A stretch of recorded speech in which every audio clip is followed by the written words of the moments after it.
अस्सलामुअलैकुम, मैं सूफिया मलिक और आप देख रहे हैं पीकेएन न्यूज। सबसे पहले मंडी बहावलदीन पुलिस की टीम ने आईजी पंजाब डॉक्टर उस्मान अनवर को तहफ़्फ़ुज़ मरकज की 6 माह की कारकर्दगी बारे रिपोर्ट पेश की।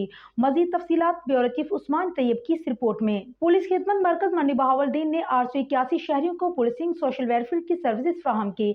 इंसानियत की खिदमत के लिए सरगर्म 7 अदारों के साथ MOU साइन करके शहरियों की मुश्किलात का अजाला बनाया। समाजी अदम तहफ़्फ़ुज़ के शिकार 201 की अमदाद, 432 कैरेक्टर सर्टिफिकेट, 124 गुमशुदगी की रिपोर्ट, 35 क्राइम रिपोर्ट, 14 लोगों को कॉपी ऑफ FIR और 75 की जनरल पुलिस से वेरिफिकेशन की गई। ट्रांसजेंडर कम्युनिटी के 38 अफराद, 29 बेघर बच्चों और नशे के आदि 38 अफराद को इलाज मुआवजे समेत मुख्तलिफ सहूलियात फराहम की गई।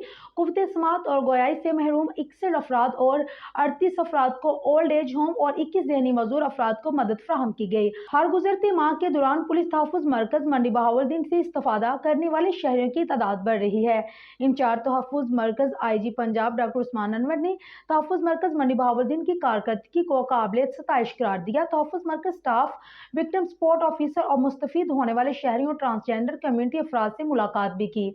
पुलिस तहफ़्फ़ुज़ मरकज के प्लेटफार्म से मुश्किलात के शिकार ज्यादा से ज्यादा शहरियों को समाजी तहफ़्फ़ुज़ फराहम किया जाए। घरेलू तशद्दुद, समाजी मसाइल की शिकार खवातीन, बुजुर्ग अफराद और ट्रांसजेंडर कम्युनिटी को और बेघर बच्चों को तरजीही खिदमात फराहम की जाए। DPO तहफ़्फ़ुज़ मरकज की कारकर्दगी को खुद मॉनिटरिंग करें। दीगर इदारों के साथ नेटवर्किंग और कोऑर्डिनेशन को बेहतर बनाया जाए। तकरीब में AIG एडमन अमारा अतहर समेत दीगर अफसरान भी मौजूद थे।